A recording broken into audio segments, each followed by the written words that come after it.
네, 안녕하십니까.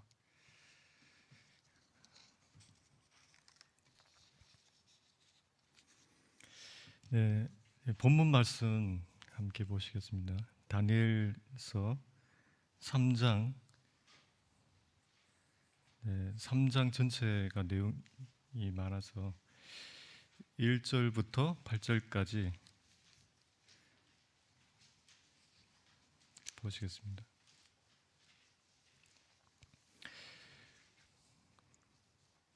제가 한 절 읽고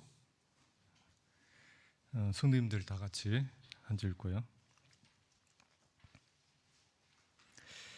느부갓네살 왕이 검으로 신상을 만들었으니 높이는 60규빗이요 너비는 6규빗이라. 그것을 바벨론 지방의 두라 평지에 세웠더라.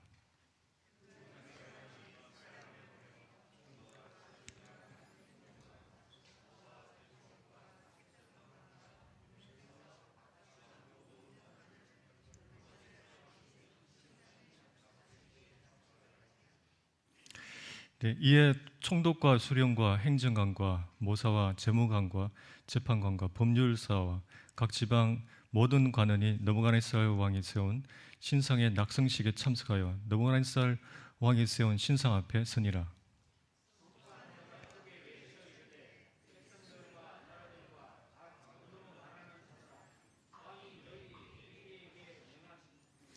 너희는 나팔과 피리와 수금과 사명금과 양금과 생황과 및 모든 악기 소리를 들을 때에 엎드려 느부갓네살 왕이 세운 금신상에게 절하라.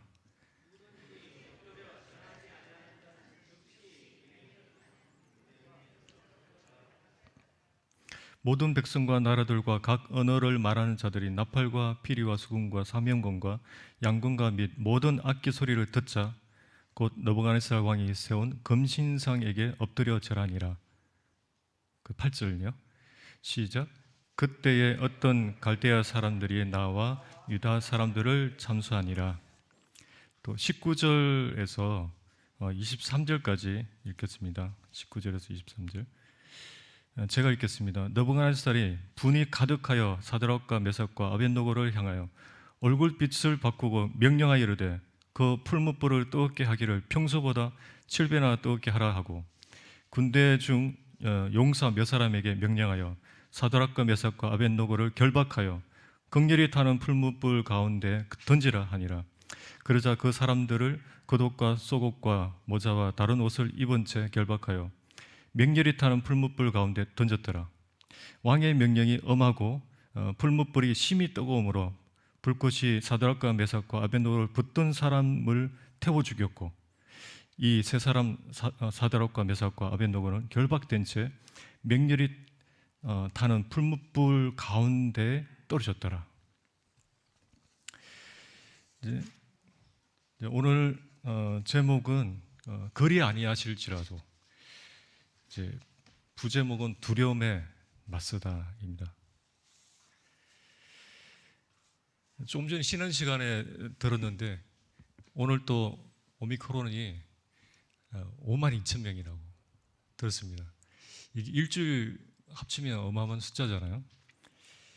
이 코로나 때문에 앞에 사회자님 말씀하신 것처럼 어지러운 세상 가운데 우리가 있습니다. 이 코로나가 시작된 이후에 지금 뭐 어떤 것 같습니까?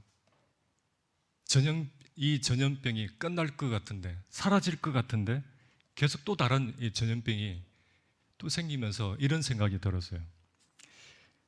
인간의 어떤 예측과 준비도 이 코로나 이후에 급격하게 변하는 이 세상 흐름에 참 마땅한 대책을 만들기가 어렵다는 그런 생각이 들었습니다. 잠깐 머물다가 끝날 것 같은 이 코로나, 여전히 우리 주변을 감싸면서 이런 불안함과 이 두려움은 이 방향성을 잃은 이 세상 사람들뿐만 아니라 주님 오심을 소망하는 우리에게도 두려움이 있다는 것을 볼 수 있어요. 이런 가운데 이런 생각이 듭니다. 하나님이 우리를 현재 돌보고 계시는가? 하나님이 우리를 생각하고 계신가? 알고 계신가? 하나님은 왜 나에게 이런 일이 일어나도록 하시는가? 이런 시험 가운데서 우리는 하나님의 능력과 하나님의 사랑과 하나님의 돌보심에 대해서 의구심을 가질 수 있다는 것을 생각하게 됩니다. 지금 사탄이 우리에게 여러 가지 온갖 방법으로 우리에게 두려움을 가지게 해서 지금 무엇을 하고 있느냐면 정체성을 잃게 만들고 있어요. 또 우리가 살아가야 할 그 목적과 방향을 잃게 만들어서 뭘 하죠? 우리의 믿음을 또 우리의 예배를 이렇게 약화시키고 있고 또 이전까지 해왔던 우리의 신앙생활조차도 약화시키고 있는 그런 생각이 들었어요. 사탄이 또 어떤 가운데서 이러한 시험을 이렇게 시도를 하죠. 사드락과 메삭과 아벳느고가 당한 그러한 삶이 우리의 일상생활에서 일어나고 있습니다. 취업 이후에 또 직장 생활에서 또 군 입대 이후에 군대에서도 또 결혼 이후에 가정에서 또 침례 이후에 교회 생활에서 구원받고 난 뒤에 사회생활에서 이러한 두려움에 직면하게 된다는 것입니다. 우리에게 이런 그 위기와 이 시험 앞에 오늘 읽었던 이 다니엘의 친구 히브리 청년들이 그 시험을, 그 위기를 어떻게 대처했는지를 배우면서 이 어지러운 세상, 이 어두운 세상에서 정말 빛의 자녀로서 살아가는 그리스도인이 되기를 원하는 마음이 있습니다. 여기 본문에 나오는 아벳느고 또 메삭, 이 사드락은 BC 606년에 이 바벨론 포로로 잡혀갔죠. 그때 포로로 잡혀갔던 이들은 이 왕족들 혹은 이 귀족 출신들 또 준수한 외모와 또 건강한 신체를 가진 그리고 지식과 학문을 갖춘 좋은 자질을 갖춘 그런 엘리트들이 잡혀갔어요. 그런데 이들의 이름이 또 이렇게 개명이 되었죠. 원래 본 이름은 이것이 아닙니다. 이거 바벨론식 이름으로 이렇게 바뀌었는데 또 이들을 왕의 관리로 세우기 위해서 교육을 시키는데 또 3년 동안을 교육을 받았어요. 그런데 지금 그들에게 큰 위기가 닥쳤습니다. 2절에서 또 2절, 3절 이렇게 5절을 보시면 계속 반복되고 있는 것이 느부갓네살 왕이 세운 금신상이라는 것이 연속 이렇게 나옵니다. 느부갓네살 왕이 세운 금신상에게 절하라. 고대에 있어서 이 피정복자는 정복자의 신에게 절을 해야만, 거기에 굴복해야만 하는 그런 일이 있었거든요.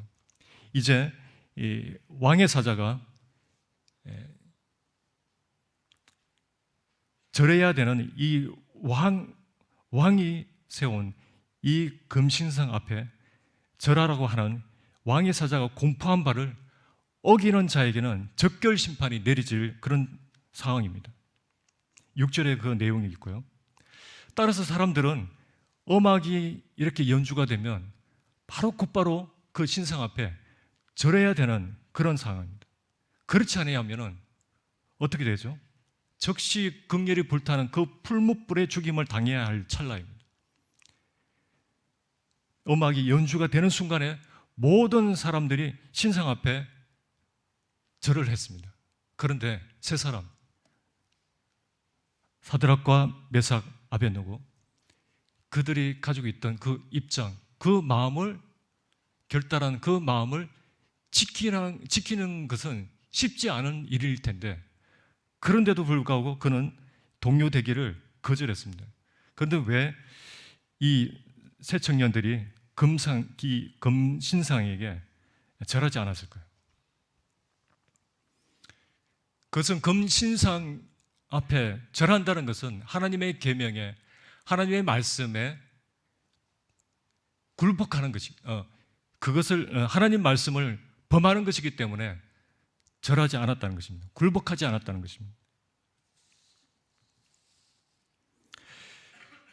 이 색청년에게 닥친 피할 수 없는 이 냉혹한 세 가지의 상황이 있었는데, 첫째로는 주변 사람들의 시기와 미움이 있었습니다. 8절에 보시면 참소하다라는 말이 나옵니다. 여기서 참소하다라는 말은 중상모략을 의미하는 게라초와 또 먹다를 뜻하는 아칼이 합쳐져서 씹어먹다라는 그런 의미가 있어요. 씹어먹다라고 하는 그 참소라는 그런 주변에서 이 세 사람을 시기하고 미움을 가진 이 사람이 이들을 참소하고 있습니다. 이 신상 앞에 절하지 않는 이 세 청년들을 이들은 풀무불에 쳐넣어야 된다고 참소하는 것입니다. 왕을 높이지 않고 이 금신상에게 절하지 아니하나이다. 이 히브리 청년들이 왕을 반역했고 이적 행위를 했다고 폐역한 범죄자로 몰아붙이면서 참소하면서 위협을 가했어요. 그리고 두 번째 상황은 생사를 좌우할 수 있는 이 절대 권력을 가지고 있는 느부갓네살 왕의 극한 분노가 있었습니다. 또 세 번째, 눈앞에 이글이글 거리는 이 풀무불 앞에 죽음의 위협이라는 무서운 또 두려움이 그들 눈앞에 있었습니다. 이때 느부갓네살 왕의 분노와 이 유혹 앞에 그들은 어떻게 했나요? 16절을 보시면 사드락과 메삭과 아벳노고가 왕에게 대답하여 이르되 느부갓네살을요, 우리가 이 일에 대하여 왕에게 대답할 필요가 없나이다. 17절에 왕이여, 우리가 섬기는 하나님이 계시다면 우리를 맹렬히 타는 풀무불 가운데서 능히 건져내시겠고 왕의 손에서 건져내시리다. 16절에 보면 대답할 필요가 없나이다, 이렇게 그 절대 권력자, 절대 군주 그 앞에 이런 말을 하고 있어요. 이 세 사람, 이 세 명의 청년들은 그 왕을 무시해서 이런 말을 한 것이 아닙니다. 유일하게 참되시고 살아계신 하나님은 굳건히 붙들고 있었기 때문에, 그래서 변명할 필요도 없고 자기가 하나님 앞에 했던 그 헌신을 재고할 생각도 없어요. 그들의 목숨은 누구에게 달렸나요? 그들은 알고 있었습니다. 이방 손에 달려있는 것이 아니라 누구에게 달려있나요? 하나님의 손에 달려있다는 것을 알았기 때문에 이런 말을 할 수 있었던 거죠. 담대함을 잃게 하는 것은 사탄의 전략입니다. 두려움에 빠지게 되면 많은 영적인 손실을 가져오게 돼요. 이 히브리 청년들은 어떻게 했죠? 온갖 반대를 무릅쓰고 단호하고 담대하게 하나님 편에 섰습니다. 이 히브리 청년들이 하나님 편에 서서 공개적으로 두 가지 위대한 말을 합니다. 첫 번째가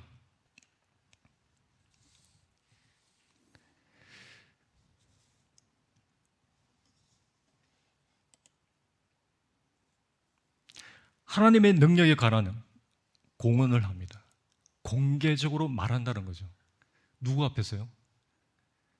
느부갓네살 절대 권력자, 절대 군주 그 앞에서 감히 두려워서 벌벌 떨 수도 있었을 텐데 그 앞에서 뭐라고 하냐면 우리 하나님, 우리가 섬기는 하나님이라고 그들이 섬기는 신 앞에서 분명히 말합니다. 말하지 않는 것은 한마디로 타협한다는 거죠. 세상 앞에서 내가 누구인지, 나의 정체성과 내가 섬기는 하나님이 어떠한 분인지 감추지 않고 이렇게 말하고 있어요.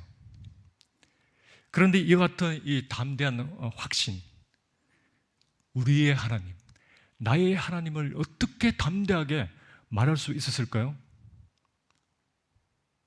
무엇을 통해서 이런 담대함이 생겼을까요? 그 하나는 지식을 통해서입니다.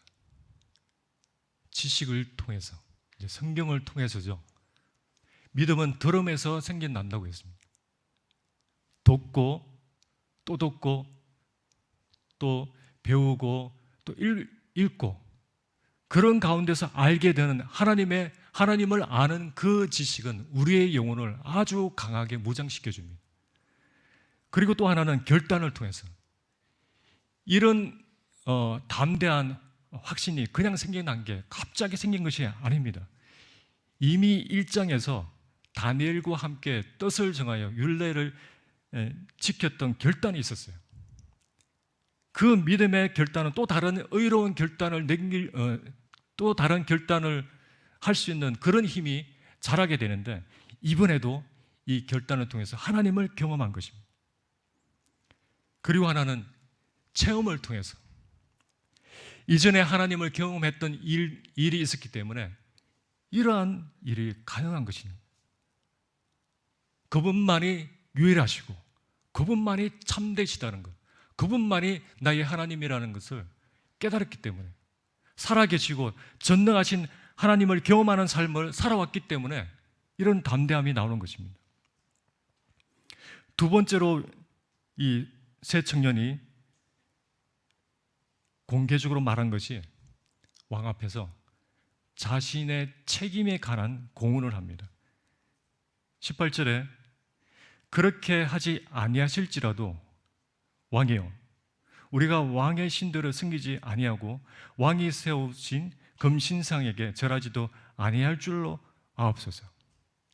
여기 신앙에 아주 중요한 요점이 있는데 그것은 어떤 대가를 치를지라도 즉 하나님이 그들을 그 무서운 죽음의 위협에서 구원하지 않을지라도 그들은 하나님 편에 서서 뭐라고 했죠?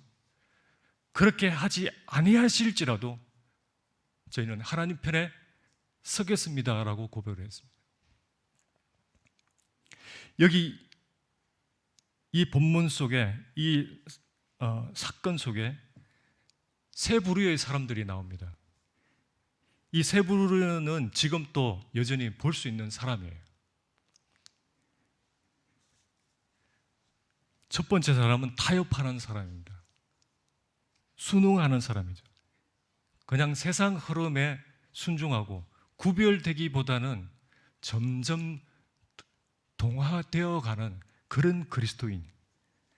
그저 목숨만 살려준다면 조금 나에게 필요한 것들을 제공만 해준다면 사탄이 원하는 대로 따라가겠다. 세상이 원하는 대로 따라가겠다.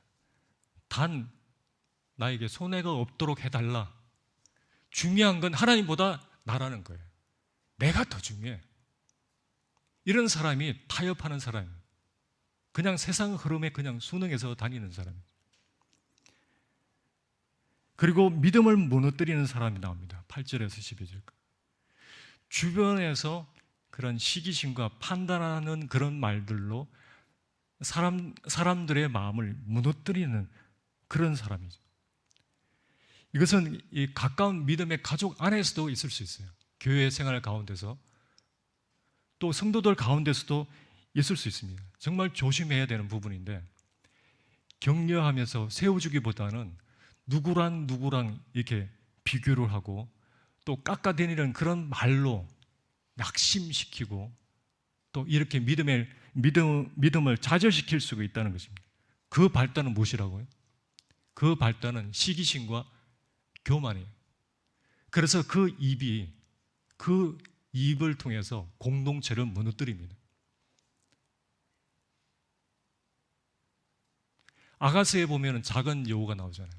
작은 여우가 공동체를 허문다고 했습니다. 아주 작은 것이 공동체를 보이지 않게 허물고 완전히 허물 수가 있습니다. 그래서 참 조심해야 된다는 거죠. 그리고 13절에서 30절까지는 변화를 일으키는 사람, 오늘의 주인공이죠. 히브리 청년 3명, 이들은 변화를 일으키는 사람이었습니다. 이런 사람이 되었으면 합니다. 하나님께서 원하시는 사람, 바로 이런 사람이에요. 이 3명의 청년들은 용광로처럼 변화를 일으키는 사람이었어요. 하나님이 자신들을 구해줄 줄 잘 몰랐죠. 그러나 하나님이 구해주지 아니할지라도 그들은 하나님께 순종할 사람이었습니다. 이들은 두 번째 이 불의와 달리 변화를 일으키는 사람이었습니다. 이들은 믿음을 세워주고 또 용기와 도전을 주는 정말 본이 되는 그런 사람입니다. 우리는 이 세 부류의 사람들 중에서 어디에 속하는가요? 하나님께서 첫 번째 사람이 되라고, 두 번째 사람이 되라고 하시지 않았고 세 번째 사람이 되기를 원하십니다. 사드락과 메삭과 아벳노고처럼 되기를 원하십니다.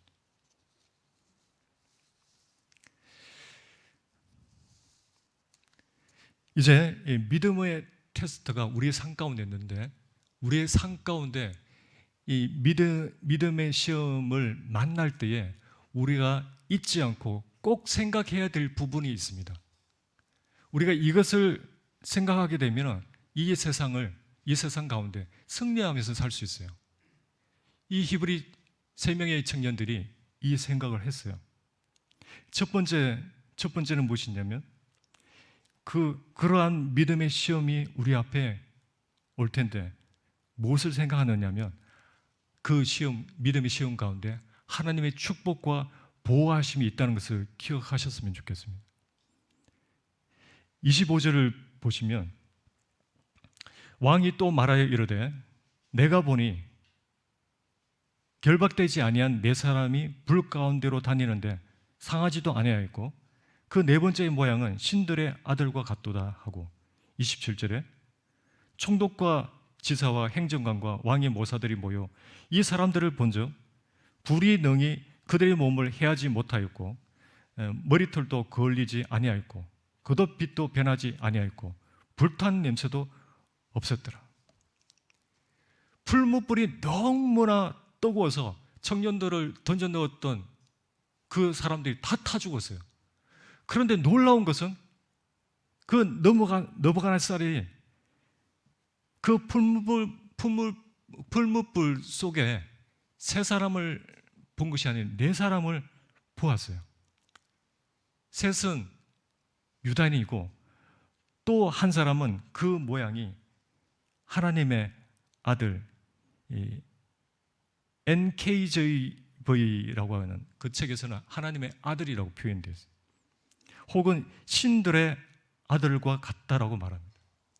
그런데 이 왕이 그때 함께했던 또 다른 사람을 누구로 보았든 간에 우리가 믿기로는 그분은 진실로 하나님의 아들이었다는 것입니다. 하나님은 우리에게 인생의 시련이 없도록 해주겠다고 약속한 적이 없어요. 그러나 우리가 이러한 시험을 통과할 때에 이처럼 우리와 함께 하시겠다고 약속하셨습니다. 이 히브리 청년들이 들어갔던 그 풀무불을 생각해 보십시오. 그때 그 뜨거운 불 속에 하나님께서 그들 곁에 계셨고 그들을 보호하셨습니다. 이때 히브리 청년들에게 있어서 일평생 잊지 못할 큰 복을 받았어요. 그것이 무엇인지 아십니까? 무엇일까요? 그 풀무불 속에 하나님의 아들이 자기들과 함께 했다는 경험, 일평생 잊을 수 없는 복이라는 거죠. 하나님의 아들이 나와 함께 했다는. 시편 76편 10절에 보면 이런 말씀이 있습니다. 진실로 사람의 노여움은 주를 찬송하게 될 것이요 그 남은 노여움은 주께서 금하시리다.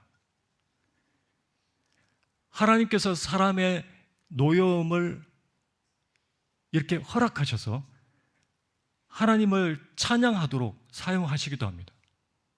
주님은 그러한 노여움을 적석에서 심판하는 대신에 어떻게 하신다고요? 그냥 그대로 방치해 둔 채 그것을 그분의 영광과 그분의 백성을 축복하기 위해서 이용하신다는 것입니다. 그 한 예로 이제 에스더서를 보면 유다 민족을 멸하려고 했던 하만의 노가 있었잖아요. 그 하만의 노를 그냥 허락하셨어요. 그 하만의 노를 사용하셔서 그 자신의 파멸과 그를 멸하고자 했던 유다 민족을 축복하셨어요. 또 본문에 나온 이 세 명의 히브리 청년들에게도 느부갓네살의 그 노여움으로 풀무불에 던져졌지만 어떻게 됐죠? 아무런 손상도 불탄 냄새도 없이 그 불 가운데서 나왔습니다. 이에 이 이방 왕이 뭐라고 하냐면 유다 민족의 하나님을 거스려 말하는 자는 누구를 막론하고 죽임을 당할 것이라는 조서를 공포했습니다. 또 한 사람, 세 명의 친구 중에 한 명 더 있잖아요. 다니엘은 하늘의 하나님께 기도했다는 그 제목으로 사자굴에 던져졌습니다. 그러나 그 역시 기적적으로 구출되었죠. 이에 다니엘이 섬기는 하나님을 경외하도록 경배하도록 또 이 이방 통치자가 또 하나의 조서를 공포했습니다. 신약 시대 때 교회를 핍박했던 그들의 노를 금하지 아니하신 것은 오히려 복음을 보다 신속하게 전파하도록 하신 것입니다. 바울은 이렇게 말했습니다. 내가 당한 일이, 내가 당한 그 고난이 도리어 복음 전파의 진전이 되었다고 말했습니다. 그리고 그가 투옥이 됐습니다. 감옥에 갇혔습니다. 그런데 그곳에서 우리가 읽고 있는 네 편의 서신서를 썼어요. 이와 같이 하나님은 사람의 노여움으로 그분을 찬송하게 하시며 그분을 찬송하지 않을 그런 노는 금하신다는 거죠. 그래서 우리에게 일어나는 모든 그런 시험은 감당할 만한 시험이라는 것이죠.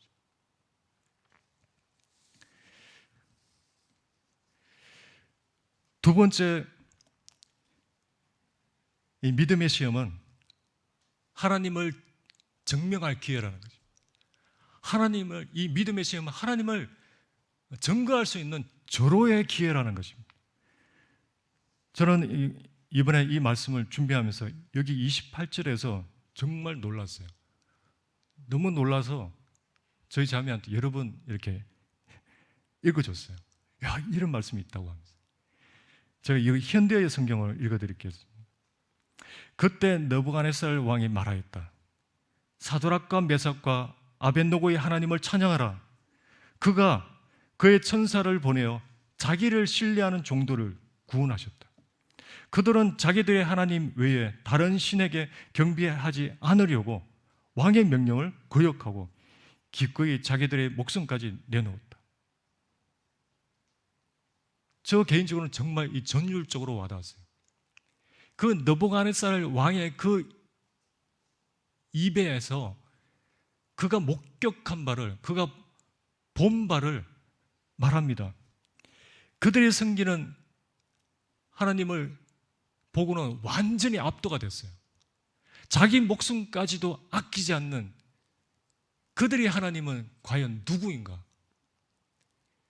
그들이 섬기는 하나님이 얼마나 대단한지를 경험한 거예요. 아무런 손상도 없이, 불탄 냄새도 없이 그 가운데 계신 그들의 믿음이 얼마나 대단한지.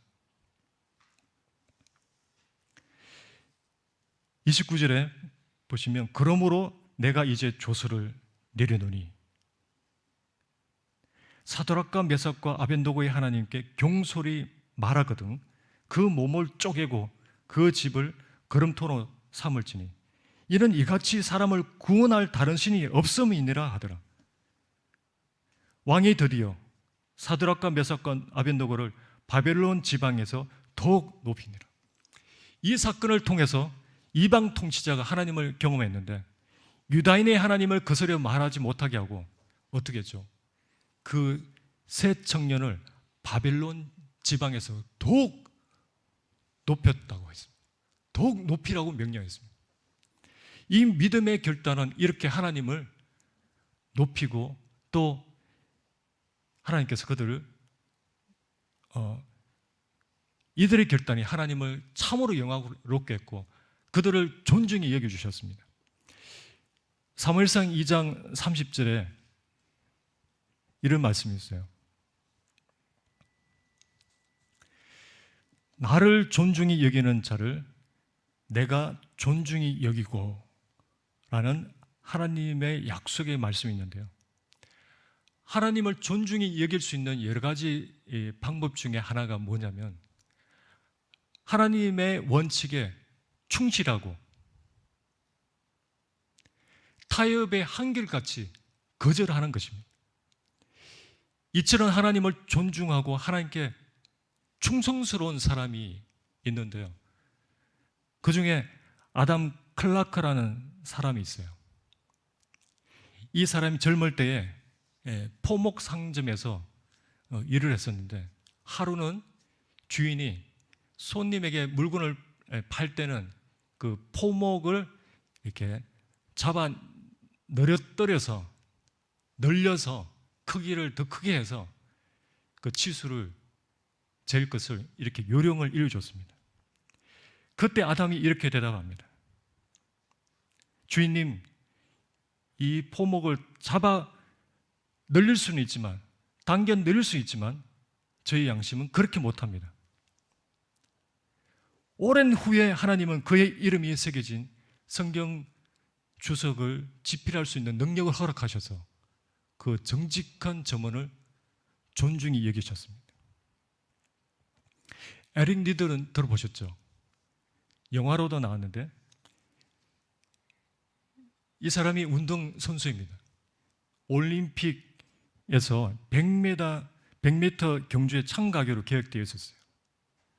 그런데 그가 참가하고자 하는 그 경기가 주일에 날짜가 잡혀 있는 것을 보고는 매니저에게 저는 참가할 수 없다고 말했습니다.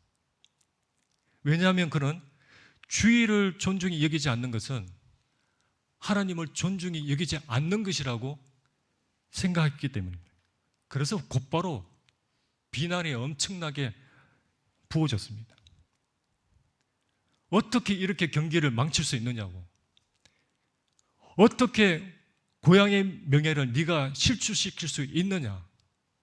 너는 종교밖에 모르는 광신자야 하면서. 그런데도 불구하고 그가 결단한 것을 번복하지 않았습니다. 그런데 220m 경주가 평일에 있다는 것을 보고는 매니저에게 비록 주 종목은 아니지만은 제가 한번 뛰어보겠습니다 라고 제안했습니다. 그래서 에릭 리들은 예선전과 또 준결승전을 거쳐서 결승전까지 올라갔습니다. 결승전 날 이제 막 결승선에 나가려고 하는 그 찰나에 어떤 사람이 다가와서 그의 손에 작은 메모지를 쥐어주었습니다. 거기에 이렇게 적혀 있었어요. 나를 존중히 여기는 자를 내가 존중히 여기고. 하나님께서 보셨죠. 하나님께서 아셨어요. 정직한 그 아담 클라크처럼. 그래서 그날 그는 그 경기에서 우승했을 뿐만 아니라 세계 신기록을 작성했습니다. 그 무엇보다도 하나님을 존중히 여기는 자를 통해서 하나님의 영광을 받으시기를 원합니다. 하나님을 증거할 수 있는 기회를 주실 뿐만 아니라 하나님께서 그를 높여주셨고 존중히 여겨주셨습니다. 이것은 하나님의 약속입니다.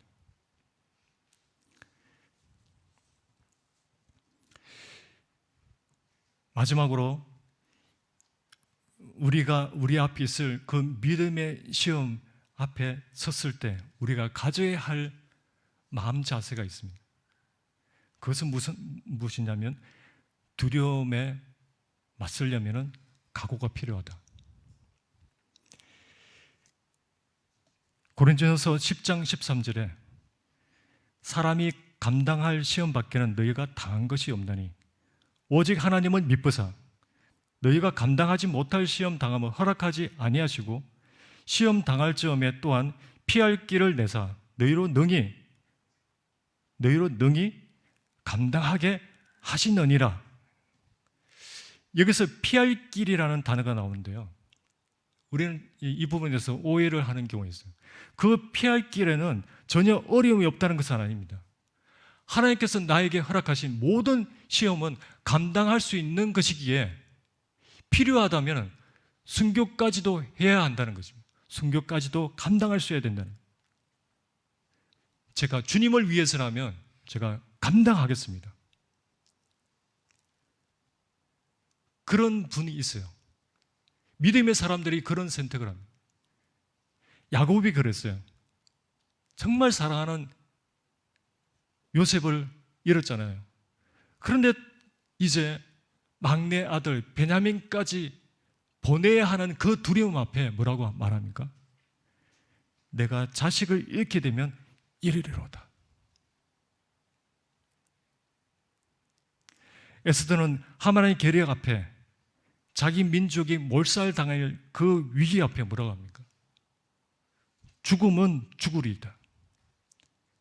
다니엘의 세 친구는 절대 군주의 극한 그 분노, 그 엄청난 두려움 앞에 뭐라고 말했죠? 그리 아니하실지라도.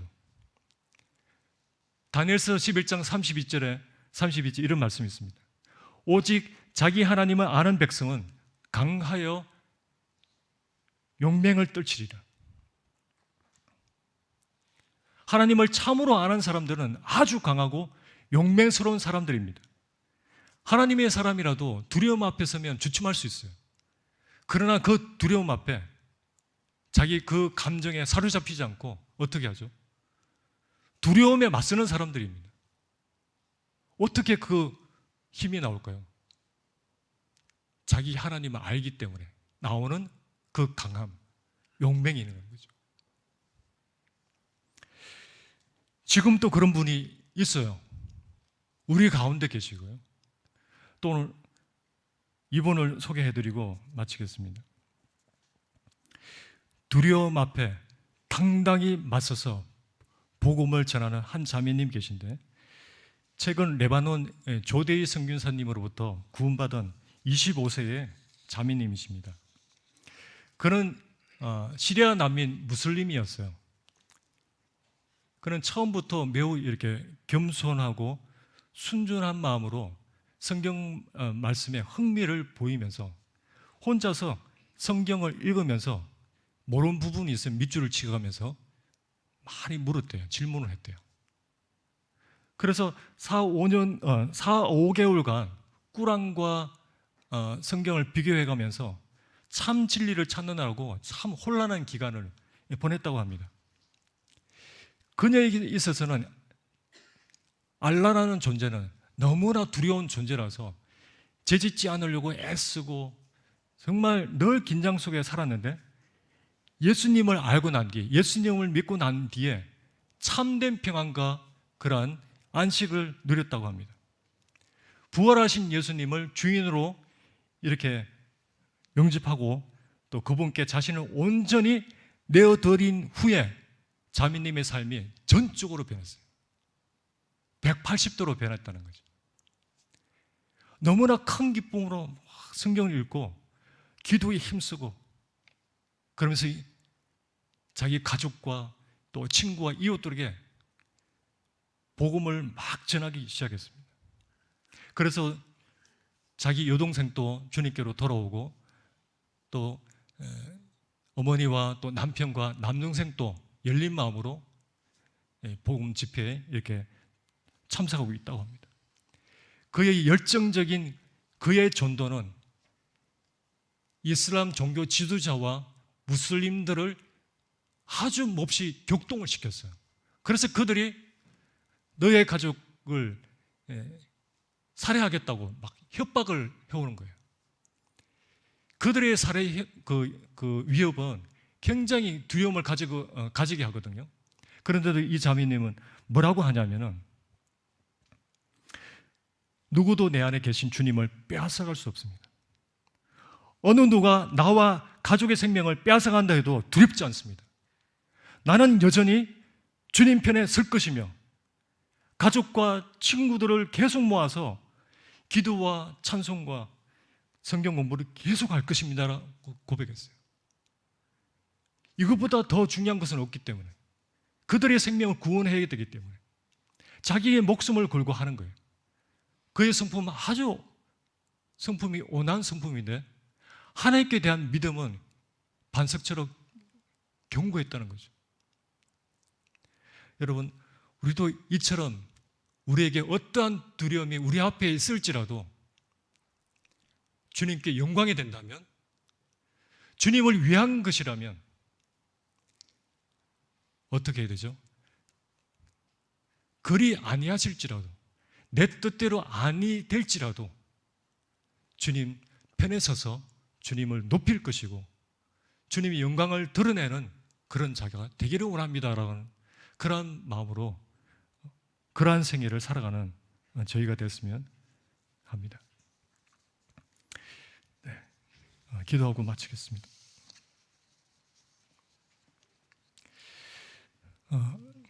아버지 하나님, 기꺼이 우리라는 존재를 구원하시고자 아들을 내어주신 그 엄청난 사랑이 우리를 참 구원해 주셨습니다. 또한 주님이 누구를 보낼고 할 때 주님은 우리를 사랑하여 기꺼이 자기 목숨을 버리고 우리를 위해서 대신 죽으심으로 우리가 놀라운 안식과 평안을 얻었습니다. 우리가 아는 하나님이 어떠한 분인지 알므로 이 히브리 청년들처럼 참 세상 앞에 내가 누구인지, 내가 믿는 하나님이 누구인지 분명히 말할 수 있는 하나님의 자녀다운, 하나님의 백성다운 그러한 삶으로 참 빛의 자녀로 살아갈 수 있도록 도우시기를 원하며 예수 그리스도의 이름으로 기도드립니다. 아멘.